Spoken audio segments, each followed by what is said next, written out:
Hi, I'm Adrienne Osborn, the owner of Performance High Vocal Training in Denver, Colorado, and this is Justin Long, artist development coach / producer / engineer.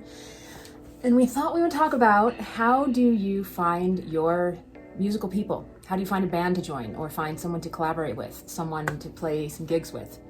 Right. So, first thing that comes to mind for me is online stuff, like Craigslist and Bandmates. I found the band that we found each other in. I found that through Craigslist, and you found it through Craigslist too. That's how we know each other, through Craigslist. So first thing would be making an ad on one of those things, or contacting people from those things.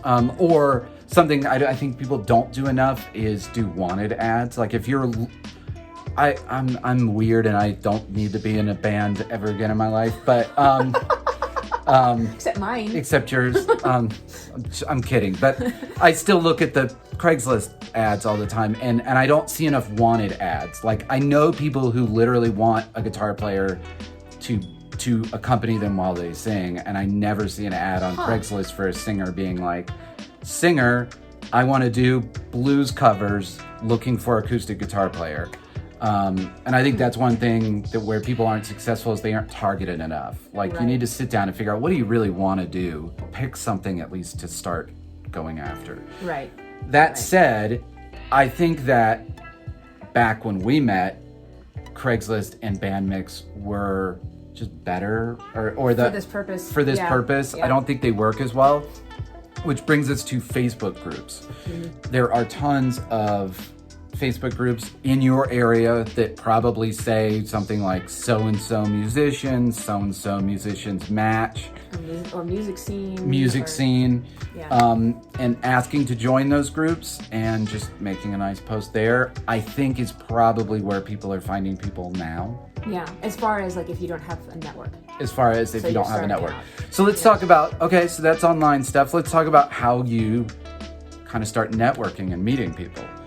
I would say number one, and the bulletproof way to do that, well, I've got two bulletproof ways to do it, but like number one, get a teacher and ask that teacher to hook you up with some other students. Local teachers are going to know they're probably in the local scene, and if they're not, go to another teacher. Right. In fact, I have used other teachers at times to find singers for projects. Absolutely. Or even a keyboard player. Yeah, right. For my band. So yeah. So that's one way to like have somebody point you in the direction of some players.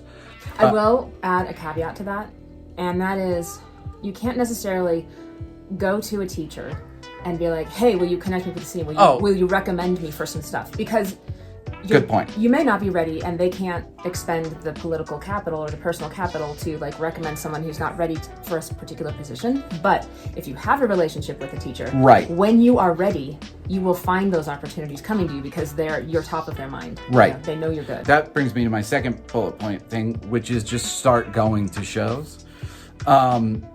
Start showing up for things. Open mics, jams, and I know a lot of people are like weird about meeting people and stuff, but just write an introduction line in your head and start walking up to people and say, hi, I'm Justin, I play guitar, I would like to play guitar with other people. Whatever dumb thing. I mean, people are at open mics and jams to meet each other. That is the point. Yeah. And again, not everybody match is going to be a match, but you get out there and you get your reputation out there. And another thing is, especially if you've been to a few shows and you kind of get to know people a little bit, I wouldn't recommend walking up to somebody cold, but somebody, that you've seen a few times, and just saying, hey, I would love you to be in my band, but obviously, you're at a different level, or you're very busy, or you're, whatever. Do you know anybody?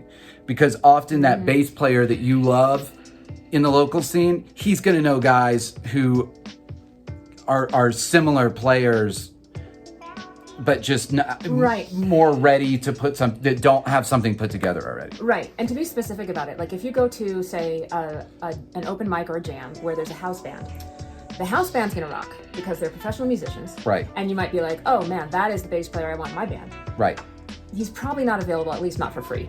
Right. But he probably knows some people who, like, for example, I just used my bass teacher as a resource to find a bass player Yes. Because he's not available for this particular opportunity, but he has a student who it's the perfect thing for him. And I had another thought, especially these days when you can't really go out and network as easily, is to just record stuff and put it on YouTube and Facebook. Right. Because people are still looking for band members, and you have just a huge leg up if you've got something you've recorded, like that proves you can sing. Right. Because auditions suck.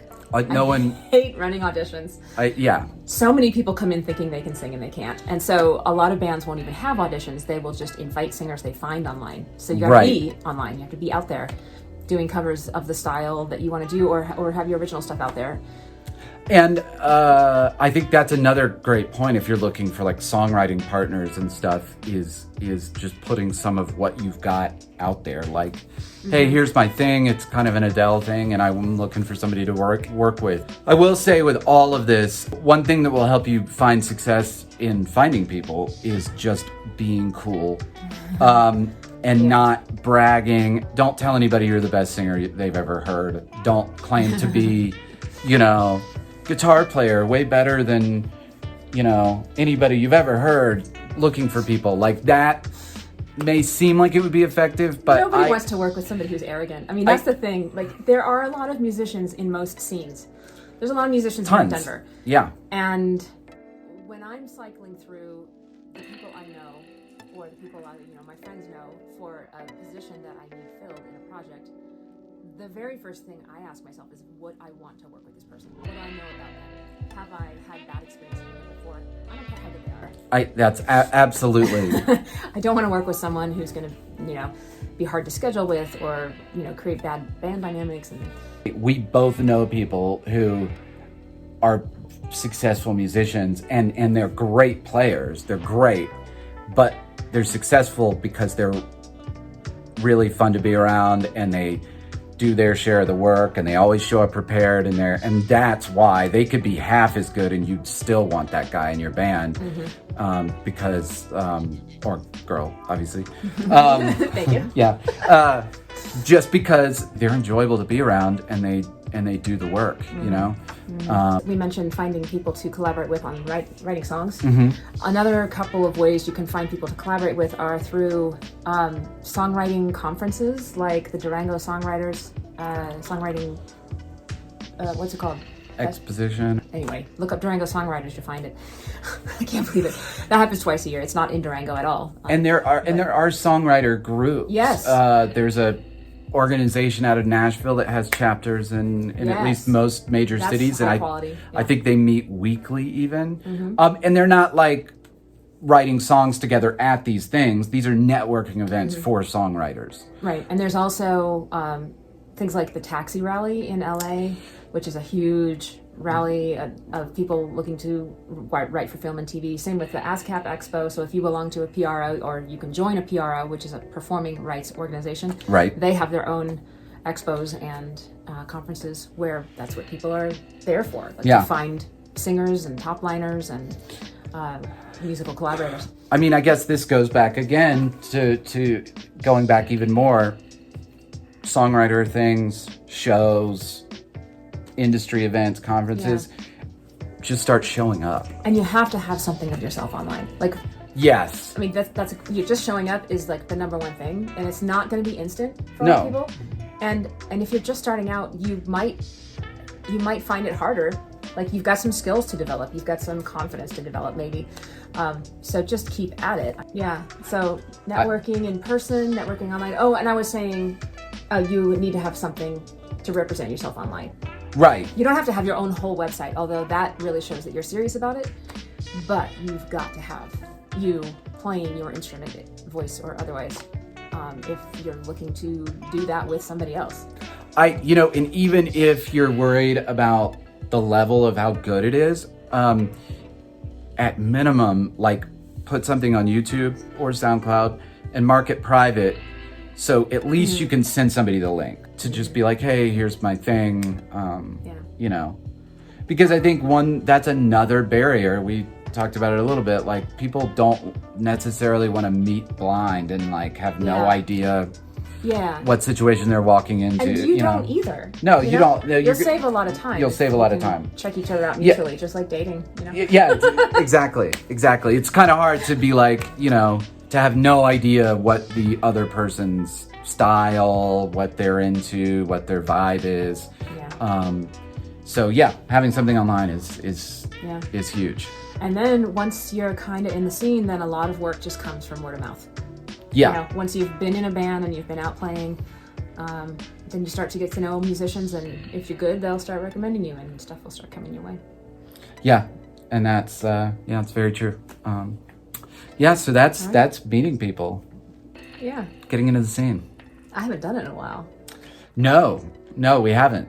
But that's the thing is, it'll kind of, you'll get a group that feels big enough at some point. Yeah, and then it's like 6 degrees of separation. Because, and then it has its own momentum. I don't know everybody by any means, but I know a couple people who know a lot of people. Exactly. So. Yeah, you meet people that you know to call if you're looking for, call Ryan. Yeah. He'll give you a list of 10 guys. In the order in which you should call them. Alrighty. I think we've exhausted our ideas on this topic. Yeah, probably. All right. All right. Thank you.